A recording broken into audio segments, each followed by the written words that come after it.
नमस्कार। आकाशवाणी से विश्व दर्पण के साथ मैं कनकलता।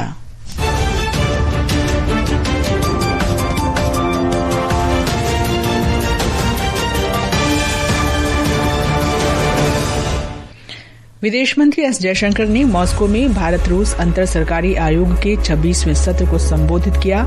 दोनों देशों के बीच व्यापार असंतुलन को दूर करने की तत्काल आवश्यकता पर बल दिया। भारत ने मध्यम दूरी की बैलिस्टिक मिसाइल अग्नि 5 का सफल परीक्षण किया। भारत ने संयुक्त राष्ट्र सुरक्षा परिषद में पाकिस्तान की कड़ी निंदा करते हुए कहा, पाकिस्तान में 1971 के बांग्लादेश मुक्ति संग्राम के दौरान शुरू हुई यौन हिंसा की प्रवृत्ति जारी है। और अफगानिस्तान में हेरात में शरणार्थियों को ले जा रही बस के दुर्घटनाग्रस्त होने से 79 लोगों की मौत। और अब समाचार विस्तार से। विदेश मंत्री एस जयशंकर ने कहा है कि पिछले 4 वर्ष में भारत रूस द्विपक्षीय व्यापार में 5 गुना से भी ज्यादा वृद्धि हुई है। यह वर्ष 2021 में $13 अरब से बढ़कर 2024-25 में $68 अरब हो गया है।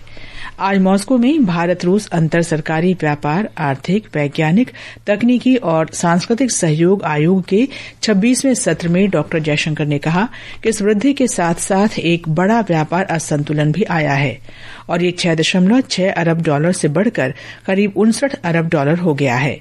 ये लगभग 9 गुना है। उन्होंने इस पर तत्काल ध्यान देने की आवश्यकता पर बल दिया।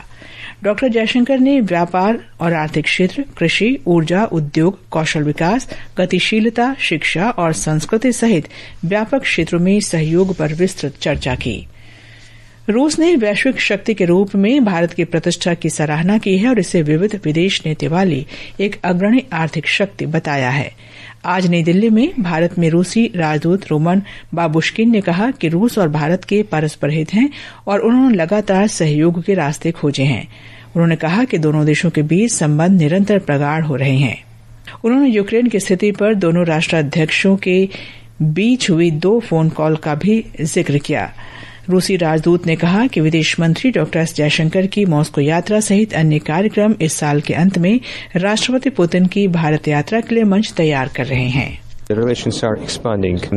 They are uninterrupted and which is followed by very intense contacts on different levels, including leaders ones which you rightly mentioned. So ultimately the engagements, including the current visit of Honorable Minister Jaishankar and his engagements in Moscow and the coming SCO summit are setting the stage for the future visit of the President Putin to India by the end of this year. Bharat और यूरेशियाई आर्थिक संघ ने आज मुक्त व्यापार समझौते पर वार्ता शुरू करने के लिए संदर्भ शर्तों पर हस्ताक्षर किए। 5 देशों के समूह यूरेशियाई आर्थिक संघ में रूस, बेलारूस, कजाकिस्तान, किर्गिस्तान और आर्मेनिया शामिल हैं। वाणिज्य और उद्योग मंत्रालय ने कहा कि प्रस्तावित मुक्त व्यापार समझौता निर्यात को बढ़ावा देगा, सूक्ष्म, लघु और मध्यम उद्यमों को समर्थन और विभिन्न बाजारों तक पहुंच प्रदान करेगा। 2024 में भारत और यूरेशियाई आर्थिक संघ के बीच $69 बिलियन का व्यापार हुआ।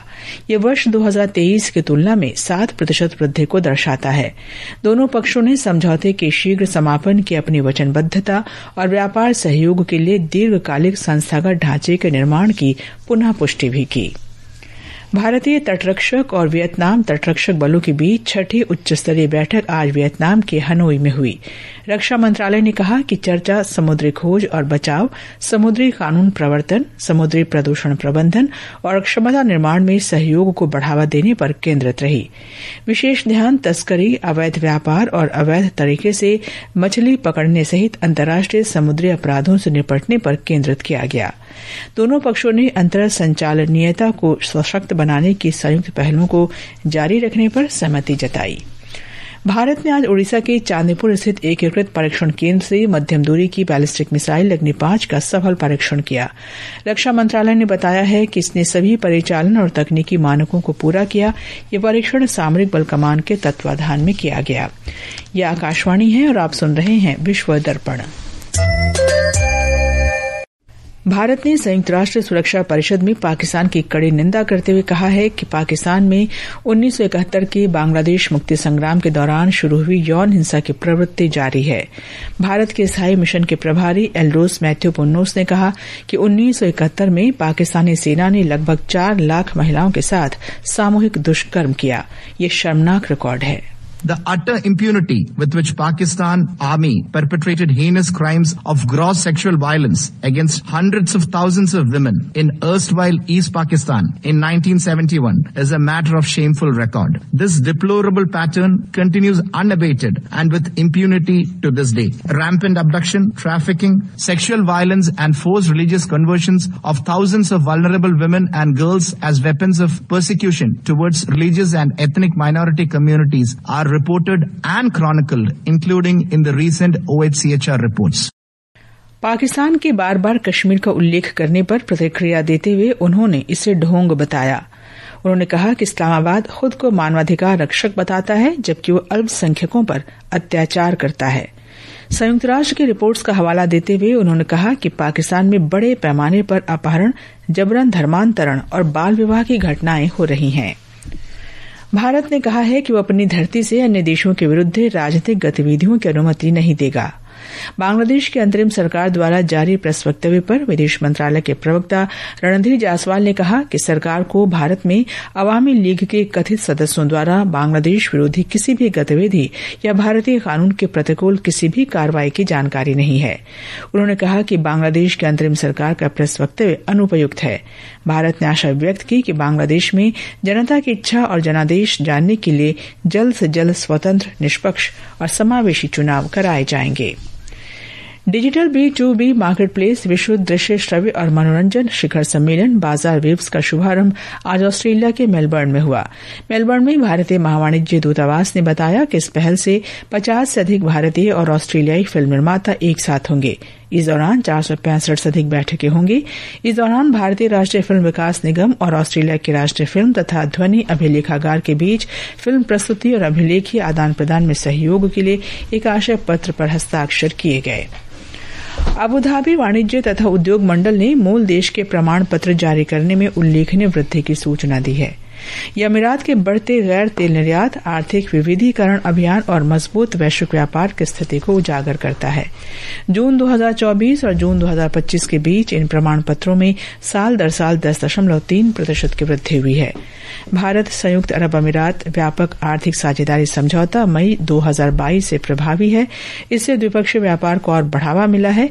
कुल व्यापार 2022 के लगभग $73 बिलियन से बढ़कर वित्त वर्ष 2025 में $100 बिलियन से अधिक हो चुका है।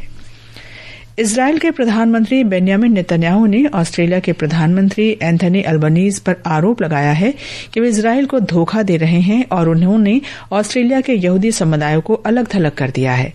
श्री नेतन्याहू ने कल कहा कि इतिहास एंथनी अल्बनीज को एक कमजोर नेता के रूप में याद करेगा।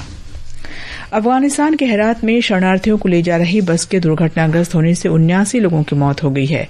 मृतकों में बड़ी संख्या में महिलाएं और बच्चे शामिल हैं। राहत अभियान जारी रहने के कारण मृतकों की संख्या बढ़ सकती है।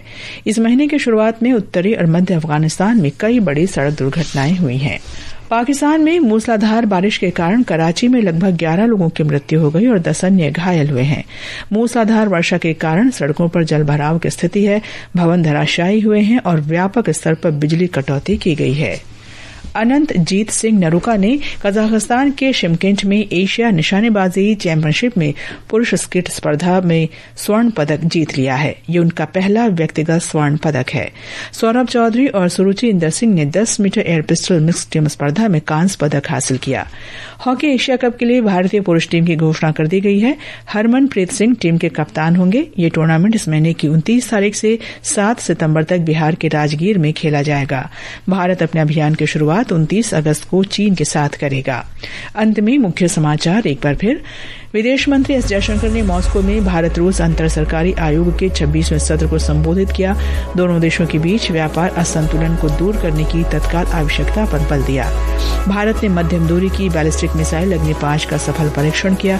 भारत ने संयुक्त राष्ट्र सुरक्षा परिषद में पाकिस्तान की कड़ी निंदा करते हुए कहा कि पाकिस्तान में 1971 के बांग्लादेश मुक्ति संग्राम के दौरान शुरू हुई यौन हिंसा की प्रवृत्ति जारी है। और अफगानिस्तान के हेरात में शरणार्थियों को ले जा रही बस के दुर्घटनाग्रस्त होने से 79 लोगों की मौत। इसके साथ ही विश्व दर्पण का ये अंक समाप्त हुआ।